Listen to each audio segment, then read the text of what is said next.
खोला अखिया जागा निदिया से बहुजन खोला अखिया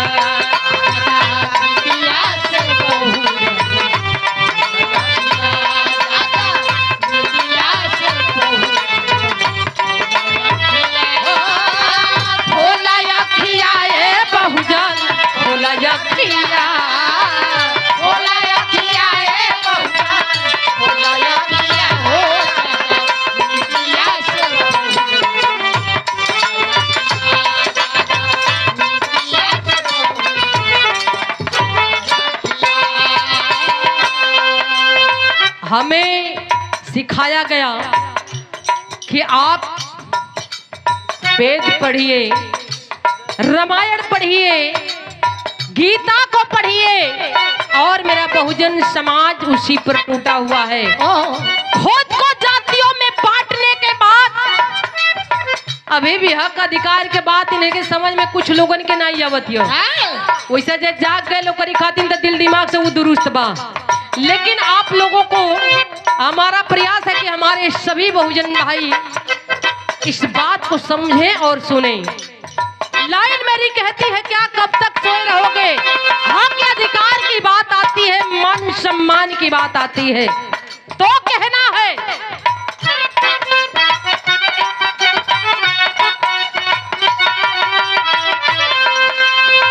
तो हर अधिकार हक पे डालल जाता डाका,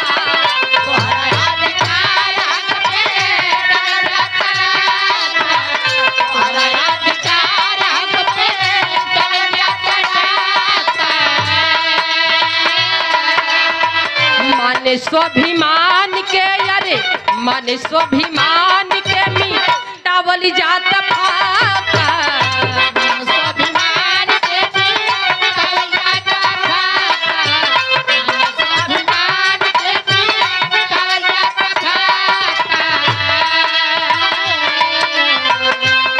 अधिकार हक पे डालल जाता डाका, माने स्वाभिमान के मिटावल जाता फाका,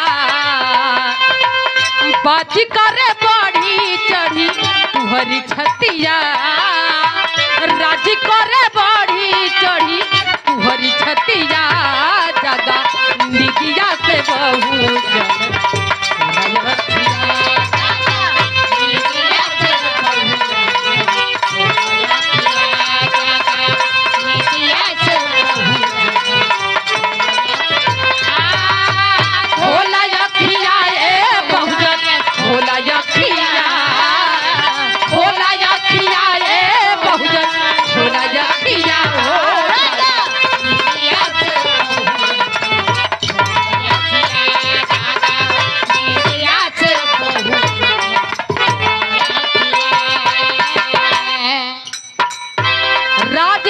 बढ़ी चढ़ी तुहरी छतिया,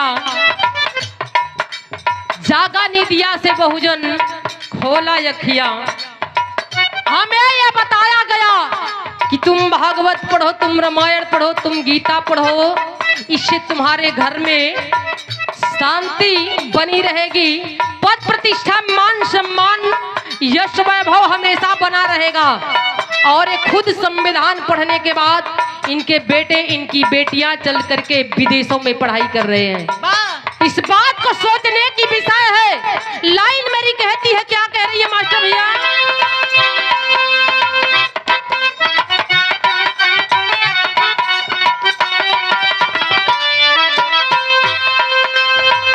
न्याय इंसाफ के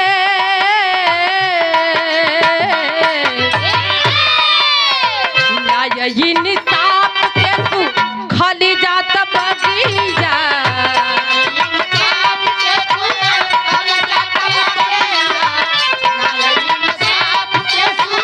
खाली जात होई बना सचेतता, होई बना सचेतता लगी जाई अगिया,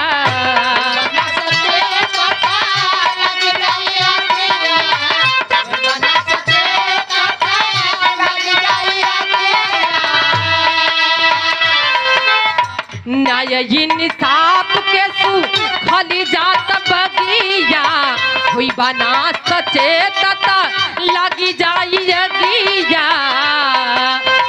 मातृभूमि चढ़ल चाहे तुहरी फसिया मातृभूमि चढ़ल चाहे तुहरी फसिया जागा निदिया से बहुजन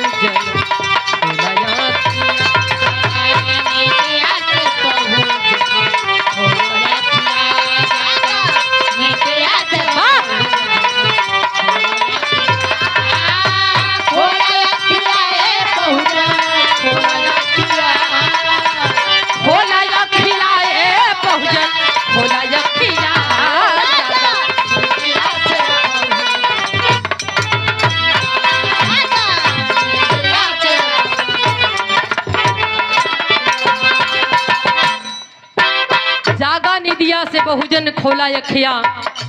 आए मेरे बहुजन समाज के सम्मानित साथियों, आए मेरे बहुजन समाज की माएँ, आए मेरी बहुजन समाज के बहनें, आप लोगों से ये निवेदन है कि अपने महापुरुषों को अपने बच्चों को बताइए, पढ़ाइए, समझाइए, तब जा करके अपने हक हुकूक की बातें कर सकेंगे। और उसके लिए हमें सबसे बड़ी बात शिक्षा बहुत जरूरी है। अगर अपने बच्चों को आपने शिक्षित कर लिया तो ये लड़ाई आसान हो जाएगी, नहीं तो आने वाली पीढ़ियां नस्तनाबूत होने में कोई कसर नहीं छोड़ेंगे। आखिरी लाइन इस गीत की कहना है मुझे, इसके बाद मैं चाहूंगी कि आप गुरुजी आएंगे और हमारे भैया लोग बैठे हैं, चाचा दादा बैठे हैं, माँ बहनें भी बैठी हैं। आपको अब तक तो काफी लोग यूट्यूब पर ही देखते हैं यार। कार्यक्रम लमसम बहुत दिन बाद है ना गुरुजी। आइए तो अब यह बताइए असली पोल असली मजा अब यह मिली। आखिरी लाइन इस गीत की कहना है मुझे, क्या है बाबू मास्टर भैया?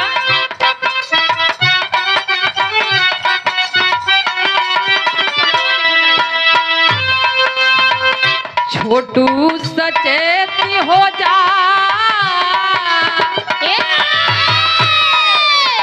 छोटू सचेत हो जा, संतोष भैया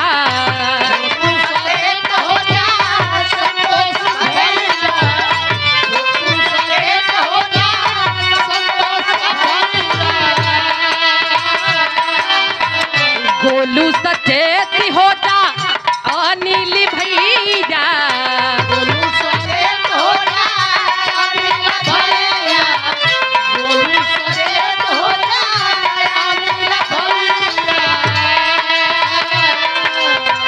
एकता बिनी डूबी जाई, एकता बिनी डूबी जाई, बहुजन के नैया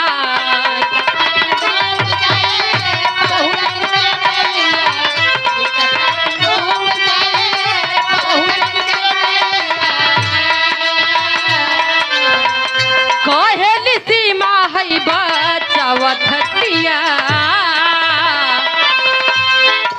अरे गावे राजी कुमारी जी बचावा पनिया जगा, आज निदिया से बहुजन खोला आँखिया जगा, निदिया से बहुजन खोला आँखिया जगा,